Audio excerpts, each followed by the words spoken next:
நண்பர்கள் எல்லாருக்கும் வணக்கம். இந்த மீரா மிதுன் வந்து அடங்கவே மாட்டாங்கன்னு நினைக்கிறேன். நம்மளும் அவங்கள பற்றி வீடியோ பண்ண வேணாம்னு நினைக்கிறோம். ஆனால் கேவலமான விஷயம் பேக் டு பேக் பண்ணிகிட்டே இருக்காங்க. ஒரு சின்ன ஆடியோ ஒன்று நான் போடுறேன். முதல்ல இதை நீங்கள் ஃபுல்லாக கேளுங்க. இதை கேட்டு முடிச்சுட்டு அதுக்கான பதில் என்னன்றதை நான் உங்களுக்கு தரேன். ஸோ இதை கேட்கும்போதே ரொம்ப கோபமும் வந்துச்சு. இது எதுக்காக பண்ணுது, நிஜமாலே இது பைத்தியமா லூஸா, ஒன்றுமே ஐடியா தெரியாது. ஸோ உங்ககிட்ட ஷேர் பண்ணுறேன். நீங்கள் இதை ஃபுல்லாக கேளுங்க. கேட்டுட்டு இதை பற்றி நான் டீட்டெயிலாக என்னன்றதை நான் இப்போ பேசுகிறேன்.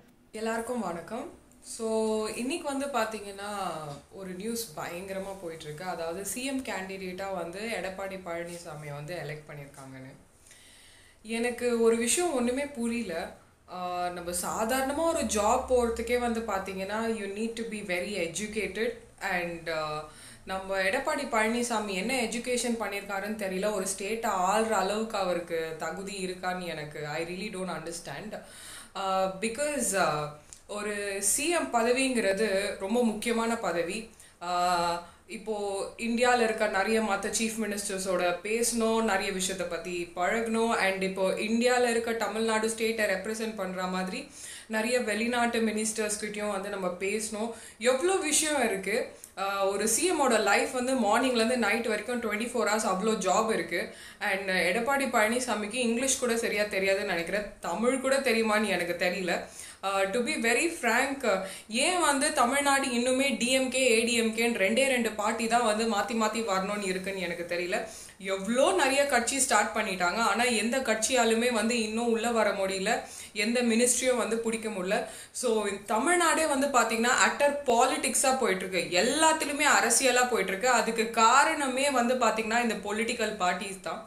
அண்ட் ஜெயலலிதா அம்மா வந்து பார்த்தீங்கன்னா ஹைலி எஜுகேட்டட், ரொம்ப அழகாக வந்து ஸ்டேட்டை வந்து ஆடினாங்க. ரொம்ப அழகாக வந்து she did the ministry very very well. And I think there won't be any minister from the other countries or other states of India.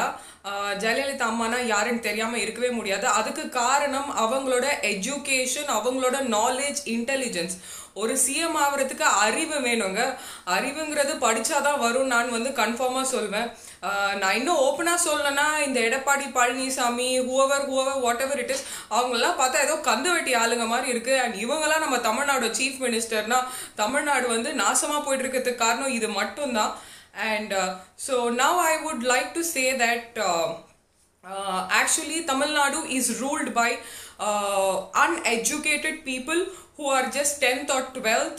I don't even know if that will be their true certificates of 10th or 12th, because I saw that Edapadi has like completed 12th standard. And what sort of qualification is that even, like, to become the chief minister of Tamil Nadu?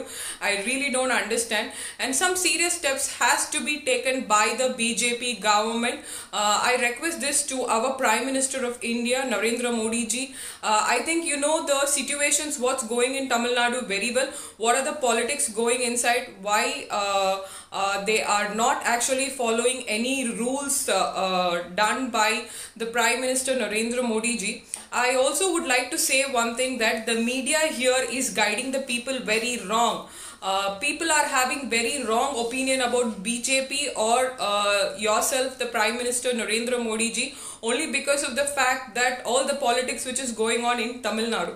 அதாவது நான் என்ன சொல்ல வரேன்னா, BJP பற்றியோ நரேந்திர மோடி பற்றியோ ரொம்ப தப்பான விஷயம் வந்து தமிழ்நாட்டு மக்களுக்கு போய் சேர்ந்துட்டு இருக்கு இந்த மீடியானாலங்கிறதுக்காக. அண்ட் உடனே என்ன கேட்காதீங்க, நான் காசு வாங்கிட்டேன்னா நான் வந்து இவங்களுக்கு சப்போர்ட் பண்ணுறேன், அவங்களுக்கு சப்போர்ட் பண்ணுறேன்.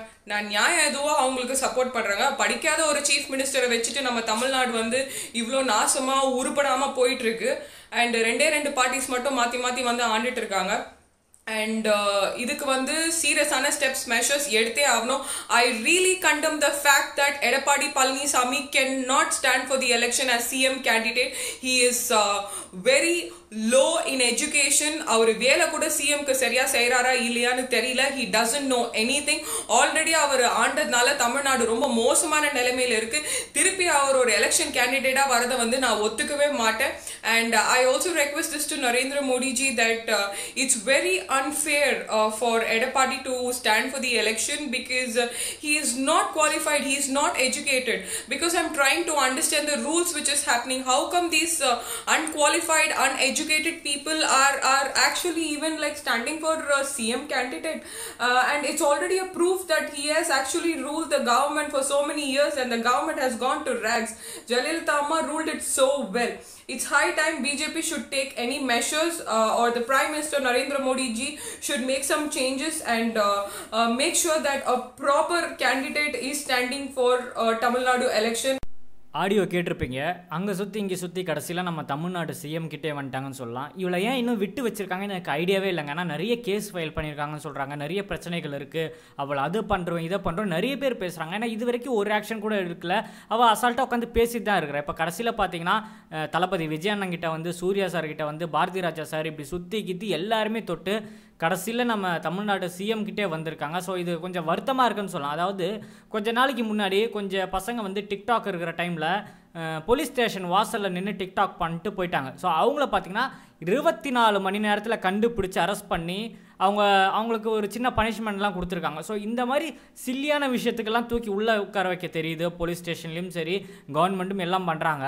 ஆனால் இந்த மாதிரி அசால்ட்டாக சொல்லிட்டு சுற்றிட்டு இருக்கா. அதாவது நம்ம எடப்பாடி பழனிசாமி சாரை திட்டிருக்காங்க, ஸோ டிஎம்கேவை சொல்லியிருக்காங்க. அதாவது இந்த 2 கட்சி தான் இருக்கணுமான்னு சொல்லி இது ஒரு இன்சல்ட் பண்ணுற மாதிரி இருக்குது இந்த ஆடியோ கேட்கும்போது. ஸோ இவங்கெல்லாம் இதுக்கு ஏன் ஆக்ஷன் எடுக்க மாட்டாங்கன்னு தெரில. ஸோ பைத்தியமாக இருந்தால் பிடிச்சி ஹாஸ்பிட்டலில் போடுங்க, கையை காலை கட்டி ஹாஸ்பிட்டலில் போடுங்க, இல்லை ஜெயிலில் தூக்கி போடுங்க. எல்லாமே இவ பண்ணுறது எல்லாமே ஒஃபென்ஸு. அதாவது சுதந்திரம் இருக்குன்னு சொல்லி என்ன வேணா பேசலாமா சொல்லுங்கள் பார்ப்போம். ஸோ கோவம் தான். நாளைக்கு நம்ம அம்மாவை பேசுவோம், நாளைக்கு உங்கள் அம்மாவை பேசுவாங்க, நம்ம சொந்தக்காரங்களை பேசுவாங்க, நம்ம அக்கா தங்கச்சியை பேசுவாங்க. இதெல்லாம் நம்ம கேட்டுட்டு இவ பைத்தியம் சொல்லிட்டு இருந்தால் என்ன நடக்கும் சொல்லுங்கள் பார்ப்போம். ஸோ முதல்ல இவளுக்கு ஒரு தீர்வு தெரியணும். தீர்வு தெரிஞ்சால் தான் நாளைக்கு இவ்வளோ மாதிரி எனக்கு ஃபாலோவர்ஸ், ட்விட்டரில் ஃபாலோவர்ஸ் ஏற்றணும், எனக்கு வியூஸ் வரணும் சொல்லி இவ்வளோ மாதிரி ஒரு 10 பேர் கிளம்பி வருவாளுங்க. ஸோ நம்ம குடும்பத்தை பற்றி உட்காந்து பேசுவாங்க, நம்மளும் விமர்சனம் பண்ணிகிட்டே இருப்போம். எவ்வளோ நாளைக்கு இதெல்லாம் போகும் சொல்லுங்கள் பார்ப்போம். எனக்கு கோவம் வந்ததே நம்ம சிஎம் சாரை பார்த்து அன்எஜுகேட்டட்னு சொல்கிறா, படிக்கலன்னு சொல்கிறா, எதுக்குமே தகுதி இல்லைன்னு சொல்கிறா. இதெல்லாம் கேட்கும்போது நமக்கே ஒரு மாதிரியா இருக்குது. ஸோ அந்த நிலைமையில் இருக்கிற அவ்வளோ விஷயங்கள் பண்ணிகிட்டு இருக்காங்க. இந்த கொரோனா டைம்லும் பார்த்தீங்கன்னா கவர்மெண்ட் சைட்லேருந்து நிறைய விஷயங்கள் நடக்குது. அதெல்லாம் அசால்ட்டாக சீப்போன்ற மாதிரி இருக்குது இந்த ஆடியோலாம் கேட்கும்போது.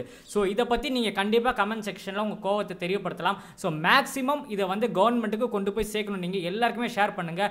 ஏடிஎம்கே குரூப்லையும் சரி, டிஎம்கே குரூப்லையும் சரி, எல்லா கட்சிக்காரங்களும் ஒன்று சேர்ந்தால் தான் இதை வந்து முதல்ல பிடிச்சி தூக்கி எறிய முடியும். பேன் பண்ணுங்க. இதுக்கு சிவியரான ஆக்ஷன் வரணும். இதுக்கான சிவியரான ஆக்ஷன் கொடுத்தா தான் நாளைக்கு யாருமே இதை பற்றி பேச மாட்டாங்க. ஸோ ஒருத்தரை பற்றி நம்ம பேசுறதுக்கு முன்னாடி யோசிக்கணும், நம்மளுக்கு இந்த மாதிரி ஒரு பனிஷ்மெண்ட் இருக்குன்ட்டு.